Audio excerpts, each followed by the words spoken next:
আমার প্রিয় শিক্ষার্থী বন্ধুরা, তোমাদের সকলকে স্বাগত জানাই। আশা করছি সকলে খুব ভালো আছো। আজকে এই ভিডিওতে আমি ষষ্ঠ শ্রেণীর 50 নম্বরে যে কম্পাইলেশন প্রশ্নগুলো দেয়া হয়েছে তার স্বাস্থ্য ও শারীরশিক্ষা বিষয়ের উত্তরপত্র নিয়ে তোমাদের সাথে আলোচনা করব। দেখো, এখানে বলা হয়েছে যে স্বাস্থ্য ও শারীরশিক্ষা ষষ্ঠ শ্রেণী পূর্ণমান 50। কয়ের দেখো, বহুর মধ্যে সঠিক উত্তরটি খুঁজে টিক চিহ্ন দাও। ব্র্যাকেটে লেখা আছে যে কোনো 14টি প্রশ্নের উত্তর দাও। 1 × 14 = 14। দেখো, একের প্রশ্ন, ভারতবর্ষের জাতীয় পতাকার কোন রংটি নিচের দিকে থাকে? এটা উত্তর হবে 2-এরটা, সবুজ রং। 2-এর প্রশ্ন, জাতীয় পতাকার সাদা রং কিসের প্রতীক? এটা হয়ে যাবে 3-এরটা, শান্তি ও পবিত্রতা। 3-এর প্রশ্ন, প্রাথমিক চিকিৎসা করা হয়, এটা উত্তর হয়ে যাবে 1-এরটা, ডাক্তারের কাছে নিয়ে যাওয়ার আগে। 4-এর প্রশ্ন, কখন স্প্লিন্ট ব্যবহার করা হয়? এটা হবে 3-এরটা, অস্থিভঙ্গের ক্ষেত্রে। 5-এর প্রশ্ন, সুঅভ্যাস গড়ে তোলার জন্য প্রধানত কী গুণাবলী থাকা দরকার? এটা হয়ে যাবে 3-এরটা, দৃঢ় মানসিক প্রত্যয়। 6-এর হচ্ছে একজন শিক্ষার্থীকে প্রতিদিন কতটা পরিমাণ জল পান করতে হবে? এটা উত্তর হয়ে যাবে 2-এরটা, 2.5 থেকে 3 লিটার, মানে 2.5 লিটার থেকে 3 লিটার। 7-এর প্রশ্ন দেখো, স্বাস্থ্য কি? এটা লিখবে যে 4-এরটা, আইভি, পরিপূর্ণ জীবনের উপযোগী শারীরিক, মানসিক ও সামাজিক সুস্থতার সমন্বয়। 8-এর প্রশ্ন দেখো, মাস্ক ব্যবহারের সুফল কি? 8-এর প্রশ্নের উত্তর হয়ে যাবে তোমাদের 3-এরটা, শ্বাস প্রশ্বাস ও ডবলেটের মাধ্যমে রোগ ছড়ায় না। 9-এর প্রশ্ন, করোনা ড্যাশ রোগ? এটা হয়ে যাবে, উত্তর হয়ে যাবে 1-এরটা, ভাইরাস দ্বারা সংক্রামক রোগ। 10-এর দেখো, দীর্ঘক্ষণ শরীরচর্চার সময় শারীরিক দূরত্ব বজায় রাখা সত্ত্বেও কি মাস্ক ব্যবহার করা উচিত? এটা উত্তর হবে 2-এরটা, না। 11-এর প্রশ্ন, কোন ভিটামিনের অভাবে শিশুদের রাতকানা রোগ হতে পারে? এটা উত্তর হয়ে যাবে 1-এরটা, ভিটামিন ই।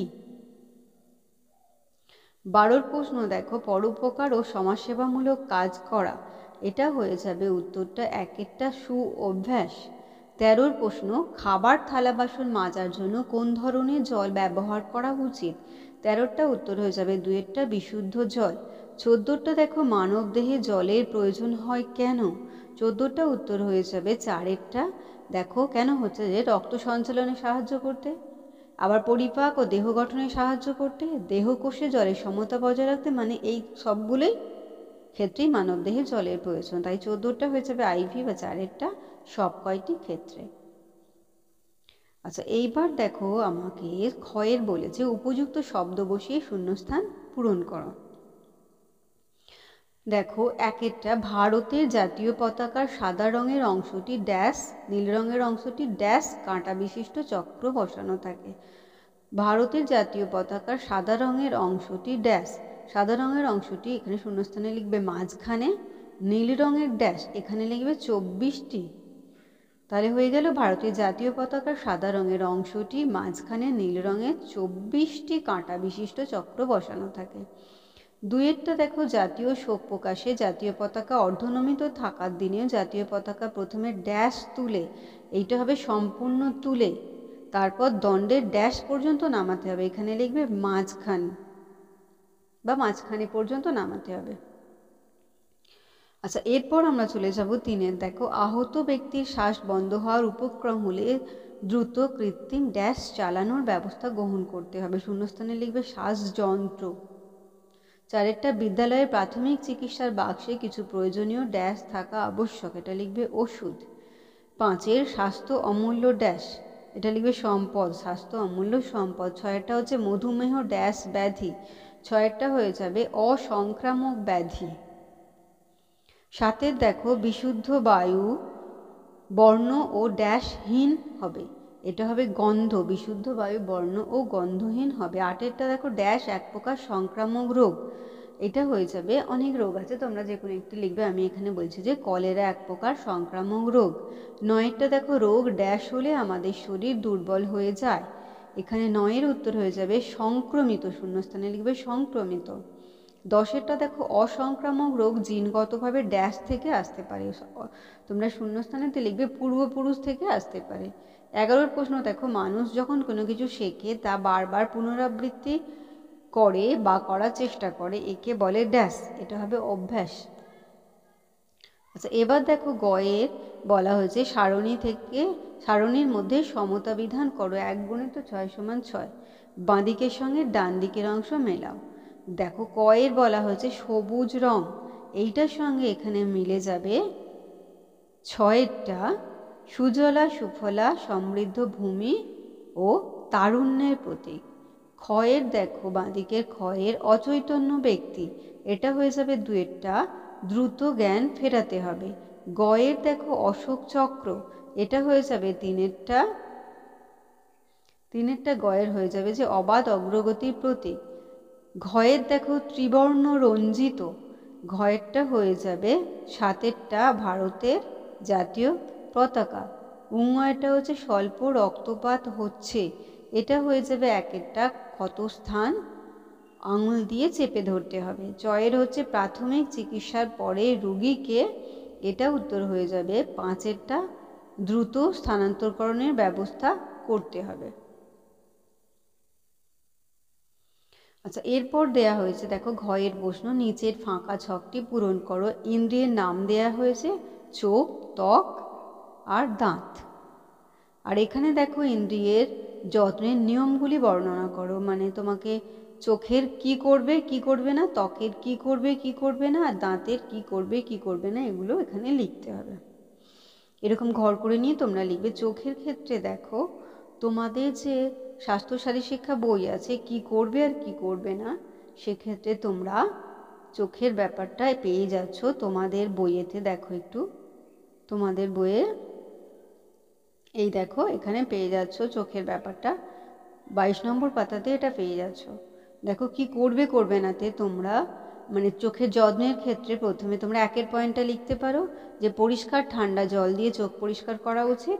তারপরে 5এ আছে দেখো ভিটামিন এ ও বেশি পরিমাণে শাকসবজি গ্রহণ করা উচিত, তোমরা এটা লিখতে পারো।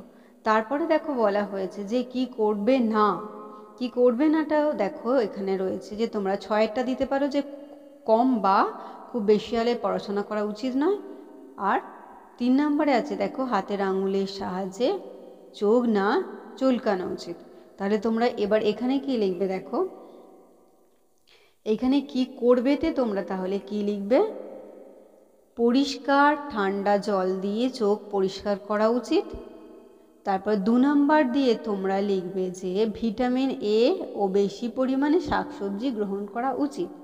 আর কি করবে নাতে তোমরা কি লিখবে, লিখবে যে ভিটামিন এ ও বেশি পরিমাণে শাকসবজি গ্রহণ করা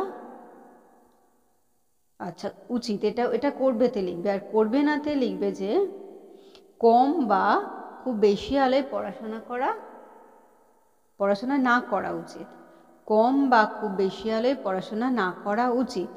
তারপরে লিখবে যে 2এর দাগ দিয়ে হাতের আঙুলের সাহায্যে চোখ না চুলকানো উচিত। এরপরে বলা হয়েছে যে ত্বকের ক্ষেত্রে কি করবে আর করবে না, তোমাদের পাঠ্য বইতে তোমরা ঠিক তার আগের পাতাতেই পেয়ে যাবে। তার আগের পাতা হচ্ছে 21 নম্বর পাতা। দেখো ত্বকের ক্ষেত্রে বলা হয়েছে, এখানে ত্বকের ক্ষেত্রে তোমরা কি করবেতে তোমরা লিখবে যে নিয়মিত ঠান্ডা ও নিরাপদ জলে স্নান করা, সকালে স্নান করাই স্বাস্থ্যকর। আর তারপরে লিখবে যে 4এরটা লিখবে উপযুক্ত ও স্বাস্থ্যকর পোশাক পরিচ্ছদ ব্যবহার করা উচিত। আর কি করবে নাতে লিখবে তোমরা যে খুব বেশি সময় ধরে স্নান করা বা জলে থাকা অনুচিত।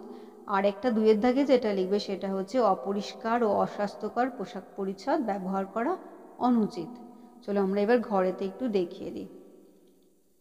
আচ্ছা এইখানে তোমরা ত্বকের ক্ষেত্রে কি করবেতে তোমরা লিখবে যে নিয়মিত ঠান্ডা ও নিরাপদ জলে স্নান করা, সকালে স্নান করাই স্বাস্থ্যকর।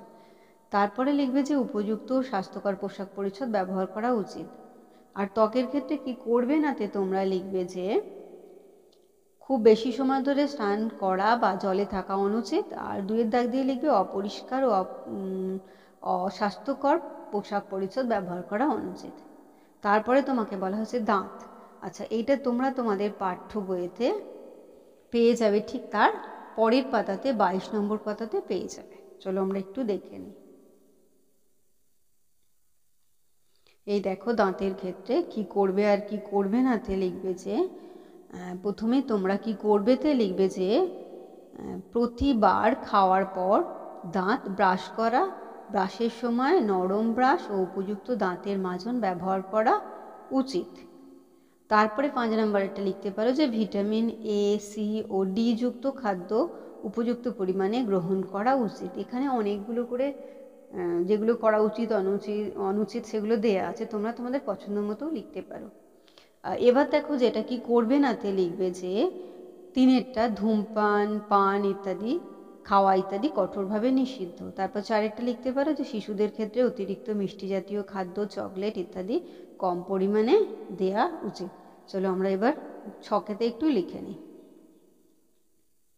দেখো দাঁতের ক্ষেত্রে কি করবেতে লিখবে তোমরা যে প্রতিবার খাওয়ার পর দাঁত ব্রাশ করা, ব্রাশের সময় নরম ব্রাশ ও উপযুক্ত দাঁতের মাজন ব্যবহার করা উচিত। 2 নম্বরে লিখবে ভিটামিন এ, সি ও ডি যুক্ত খাদ্য উপযুক্ত পরিমাণে গ্রহণ করা উচিত। তারপর কি করবে নাতে তোমরা লিখবে যে ধূমপান, পান খাওয়া ইত্যাদি কঠোরভাবে নিষিদ্ধ। আর তারপরে লিখবে যে শিশুদের ক্ষেত্রে অতিরিক্ত মিষ্টি জাতীয় খাদ্য, চকলেট ইত্যাদি কম পরিমাণে খাওয়া উচিত। এইবার দেখো তোমাদের উভয়ের বলা হয়েছে যে নিচের যোগাসনের ভঙ্গিগুলি শনাক্ত করে ছবির নিচে ফাঁকা ঘরে যোগাসনটির নাম লেখো। আচ্ছা প্রথমে আমরা যে ব্যায়ামের ছবিটি দেখতে পাচ্ছি যোগার যে যোগ ব্যায়ামের, সেটা হয়ে যাচ্ছে চক্রাসন। তোমরা ঘরেতে লিখবে চক্রাসন। পরে যে ছবিটা দেখছি সেটার নাম হচ্ছে নৌকাসন। আচ্ছা এইবার দেখো 6 প্রশ্ন বলা হয়েছে নিজের মতো করে লেখো।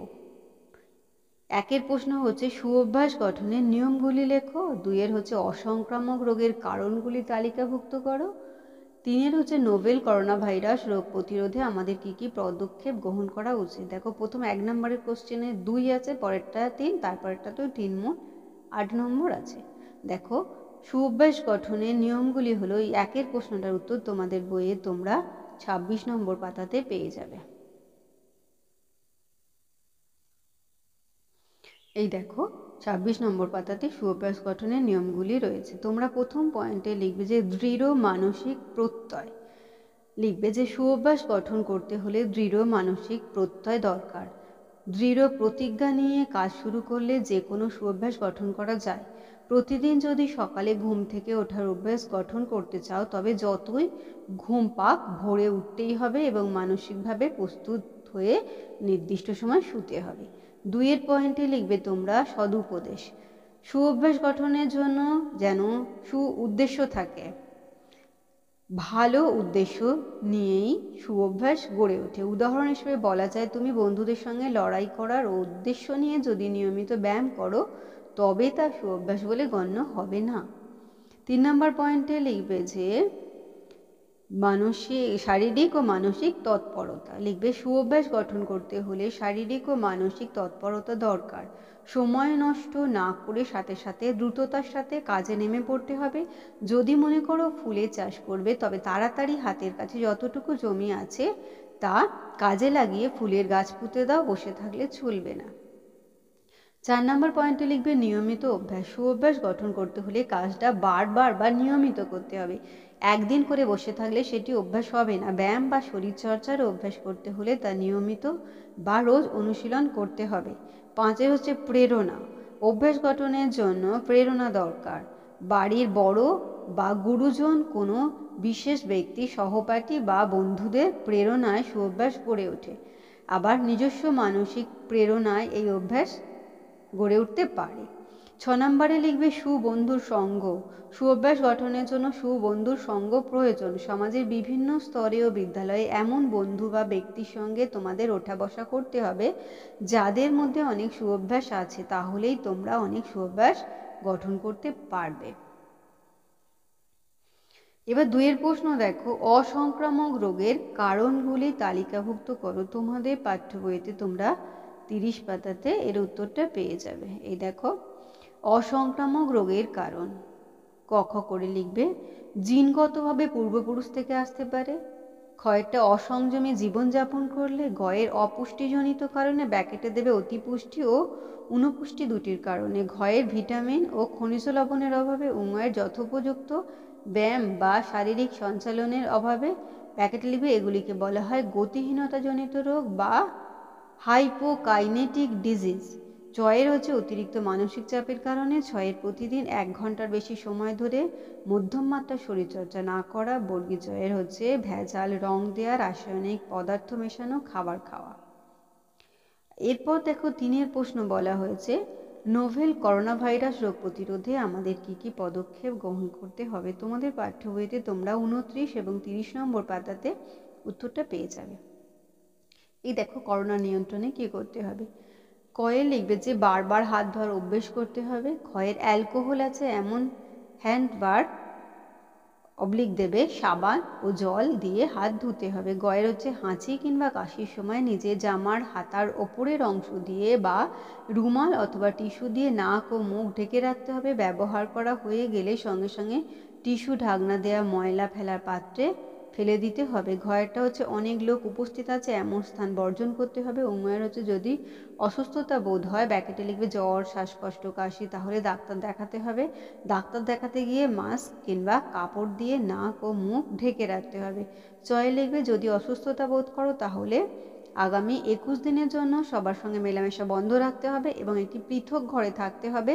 পৃথক শৌচাগার ও সব কিছু আলাদা ব্যবহার করতে হবে এবং ওই সকল বস্তু বা পদার্থ কোনো অবস্থায় অন্যের সংস্পর্শে আসবে না তা সুনিশ্চিত করতে হবে। ছয়েরটা লিখবে হাত স্যানিটাইজ না করে নিজের মুখ, চোখ ও নাক স্পর্শ করবে না। প্রকাশ্যে থুতু ফেলতে হবে। ধূমপানের স্থান বর্জন করতে হবে। বর্গীয় হচ্ছে সঠিকভাবে মাস্ক ব্যবহার করতে হবে। মাস্কের সামনে হাত দেওয়া ও গলায় মাস্ক ঝোলানো বিপজ্জনক। হাতলের ঝয়ে লিখবে ঘড়ি, আংটি বা গয়না ব্যবহারে বিপদের সম্ভাবনা থাকে, সেদিকে সতর্ক থাকতে হবে। ইংয় হচ্ছে সারা শরীর ঢাকা পোশাক, মাথায় ঢাকা টুপি, হাতে গ্লাভস, মুখে সর্বদা মাস্ক ব্যবহার করতে হবে। টয়েরটা হচ্ছে স্যানিটাইজার ব্যবহার ও সাবান অবশ্যই সঙ্গী করতে হবে। টয়ের হচ্ছে ধোয়া যায় এমন ব্যাগ ব্যবহার করতে হবে। কোথাও বসার আগে বা ব্যবহারের আগে নিজের টেবিল, চেয়ার, কম্পিউটার, বই, খাতা, পেন স্যানিটাইজ দিয়ে ব্যবহার করতে হবে। ঢয়েরটা হচ্ছে সর্বদা 3 মিটার দূরত্ব বজায় রাখতে হবে পরিচিত ও অপরিচিত সকল ক্ষেত্রে। ঢয়ের লিখবে গণপরিবহন ব্যবহার করলে বা বাইরে থেকে বাড়িতে ঢোকার সময় পোশাক পরিচ্ছদ বদল করে জীবাণুমুক্ত হয়ে ভেতরে প্রবেশ করতে হবে। তো ষষ্ঠ শ্রেণী তোমাদের মডেল অ্যাক্টিভিটি টাস্ক নিয়ে আলোচনা করলাম। আশা করছি সকলে বুঝতে পেরেছো। আর ভিডিওটি এতক্ষণ ধৈর্য ধরে দেখার জন্য তোমাদের সকলকে অসংখ্য ধন্যবাদ জানাই। আর ভালো লাগলে লাইক করো, কমেন্ট করো, বন্ধুদের মধ্যে শেয়ার করো। আর আগামী দিনে নতুন নতুন ক্লাসগুলো পাওয়ার জন্য অবশ্যই চ্যানেলটিকে সাবস্ক্রাইব করে নিও। আর সকলে খুব ভালো থেকো।